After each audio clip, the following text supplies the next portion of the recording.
Hey, I'm Rob Greenfield, and today is day 111 of my year-long project of growing and foraging 100% of my food. I'm about a third of the way into the year, so I wanted to update you and show you what I'm doing. We'll start right here in Audubon Park in the first garden that I created, which is just a few miles from downtown Orlando. I arrived in Orlando in December of 2017 with the intentions of launching into this project with just 6 months of preparation. So I had to get started right away. Where I'm standing right now was just a plain old front yard, just grass, and after just a few months, I transformed it into this abundant garden. Because I live a life of simplicity and non-ownership, I don't have any land of my own. Instead, I grow food in the front yards of people that I meet in the community, and they get to eat all the food they want. I have 6 small plots in the neighborhood. All of my gardens are within about 2 miles of each other, so I can access all of them by bicycle. And I have a trailer that holds up to 300 pounds of weight, so I can do most of my gardening needs with it. While I was getting started, I also launched 3 community initiatives: Gardens for Single Moms, Community Fruit Trees, and the Free Seed Project. My goal isn't just to grow and forage all of my food. My goal is to inspire and help thousands of other people to grow some of their food as well. With my team, we planted 110 community fruit trees, built 5 gardens for single-parent families, and sent out 2,000 free seed packs to people all across the United States. Plus, I teach free gardening for beginner classes right here for people in the community in my garden. This all took a whole lot of time and energy, so I didn't make my mark of 6 months. Instead, it ended up being about 10. But still, going from nothing but a backpack and some new friendships to being able to grow and forage 100% of my food in under a year still amazes me. And when I say 100%, I really mean it. No grocery stores, no restaurants, not even going over to a friend's house and having a nibble from their pantry or even their garden. So I'm sure you're wondering, what am I growing? What am I eating? Well, let me show you around this garden a little bit. So again, this was the first garden that I created, and not that long ago, this was just a blank lawn. But now there's an abundance of food. To my right down here, we have cabbage, which I'll be making sauerkraut with. To my left, this is called Malabar spinach. Over here, we've got lots of different greens like arugula, mustard, lettuce, bok choy. To my right, one of my favorite things, papaya. They're super abundant, and I can eat these both green and as a ripe orange. One of my favorite trees right here, this is called moringa. It's called the tree of life or the vitamin tree. And this one plant here, if I could just recommend one plant to people that live in a similar climate, it'd be moringa. If we keep on walking some, got beets and carrots, which I'm very excited about. Okinawa spinach and longevity spinach. Over here, I'm experimenting with garlic. Behind me, we have bananas.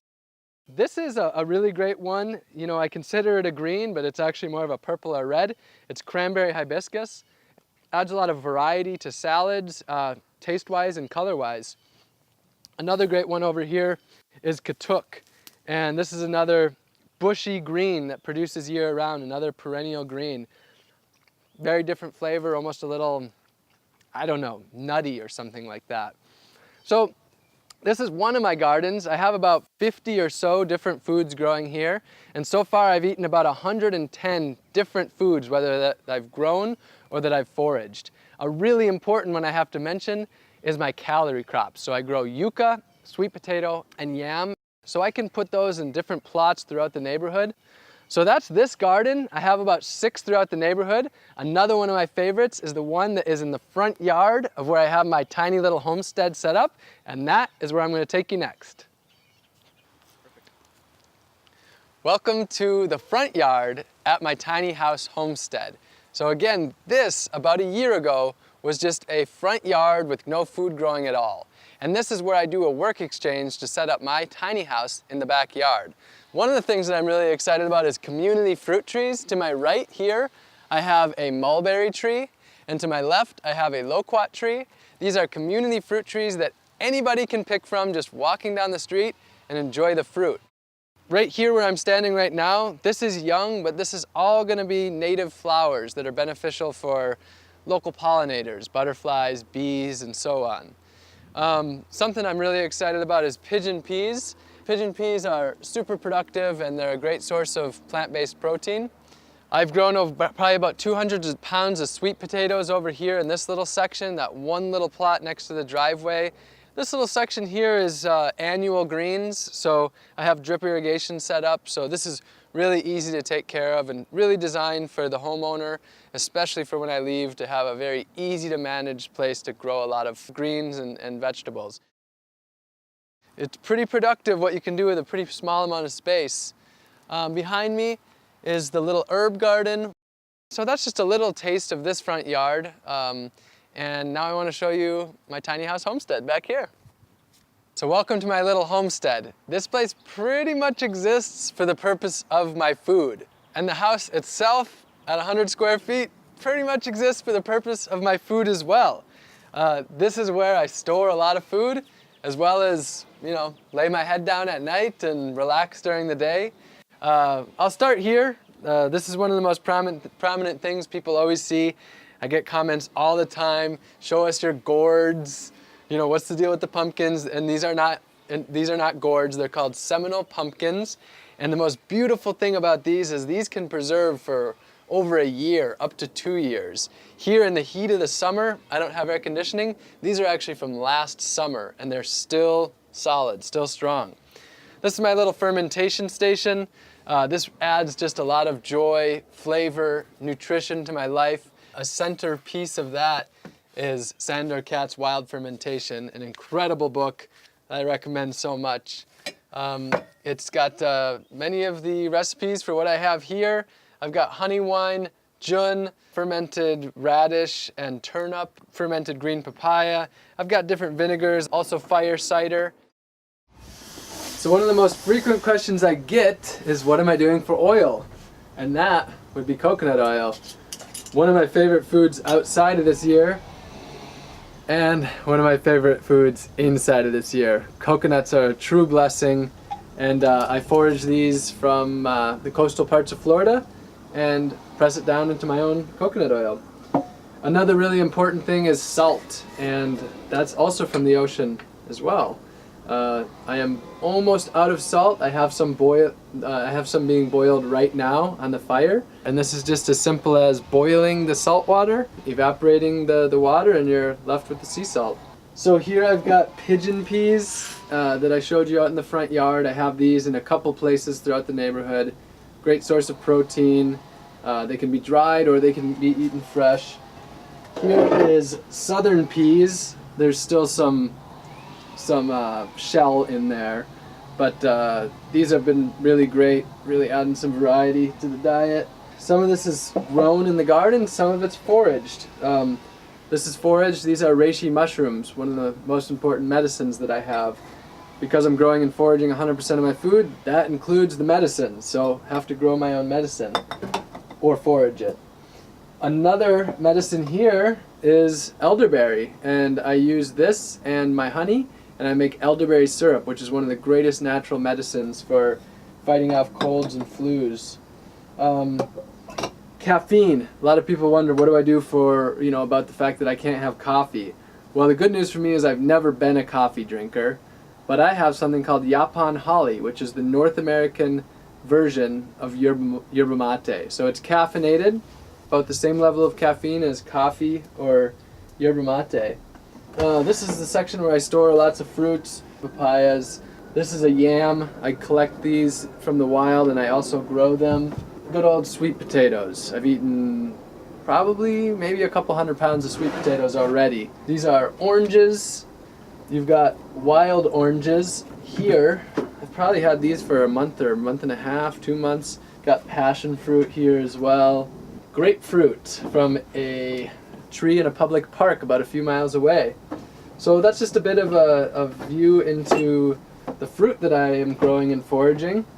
I'll take you to my favorite spot of the house probably, and that's the honey section. This is really what keeps me going. A lot of people ask about, what about chocolate?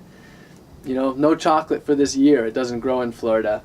Cacao does not grow in Florida. So honey is one of my great secrets to happiness, I would say. and these come from my bees. I have 4 bee hives, and all of them are rescues. So I go out with my friend Dennis, the bee guy. He's a professional live bee removal expert, and so far I've got 75 pounds of honey. And then also I have some honey that is from the rescues themselves. So sometimes, whoa. This is, okay, that's good news. I thought it was loaded with ants on the, nope, this is loaded with ants on the inside. I haven't picked this up for a while. Just loaded with ants. I have no problem eating some ants, or I could filter them out, one or the other. But this is actually from, this is what you would call wild honey. This is from rescuing beehives. Up here is dried coconut. So this is what can be used to make coconut oil, but it also just makes a wonderful snack. Preserving food is one of the big challenges in the heat and the humidity of Central Florida. So I decided to take it kind of easy on myself and get a deep chest freezer. In here, I'm able to store about 200 pounds worth of food at a time, and this actually only uses about $3 a month in electricity. So it's actually an extremely energy efficient way to store food. I also ferment food, as I showed you before, but the problem with fermenting foods is it really doesn't like temperatures above maybe the mid or upper 70s Fahrenheit. So with temperatures in the 90s, this just isn't the ideal place for fermenting foods in the summer, especially living in a house with no air conditioning that gets up above 90 degrees Fahrenheit. Another way to preserve food is by drying it, and I have something drying right now that I'm going to show you.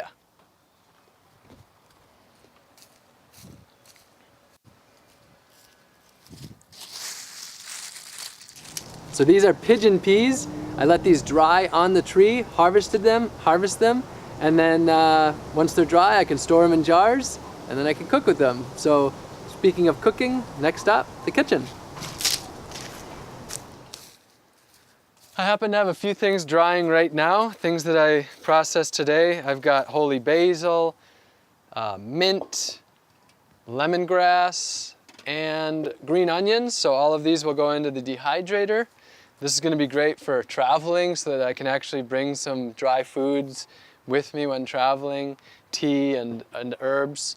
To give you a little peek into what I'm eating, looks maybe a little bit crazy for the first time, but it's just mashed sweet potatoes, Seminole pumpkin, and a whole bunch of greens blended in. So a pretty great meal, and I love it. I mean, I just love sweet potatoes.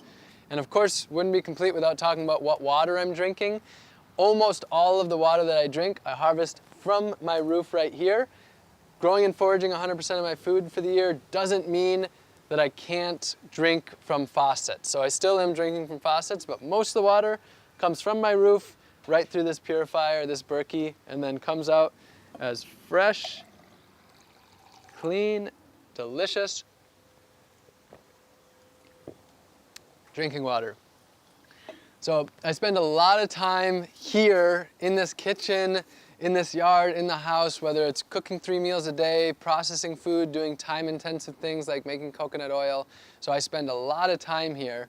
One of the things that really gets me out of this place is foraging. Whether it's right now, there's a huge abundance of loquats, which I'm just loving. A couple times a month, I tend to go to the ocean to go fishing, and that's when I can harvest saltwater as well.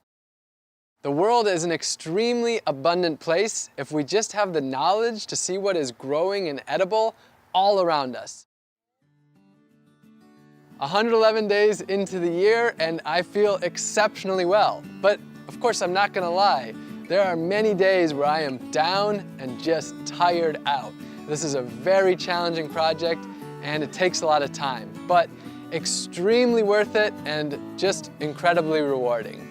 So if you got a lot out of this video and you're enjoying this adventure, then I recommend you hit the like, hit the subscribe, because I still have about 254 more days to be here with you. Where's my spoon? Can't eat without my spoon. 254 more days.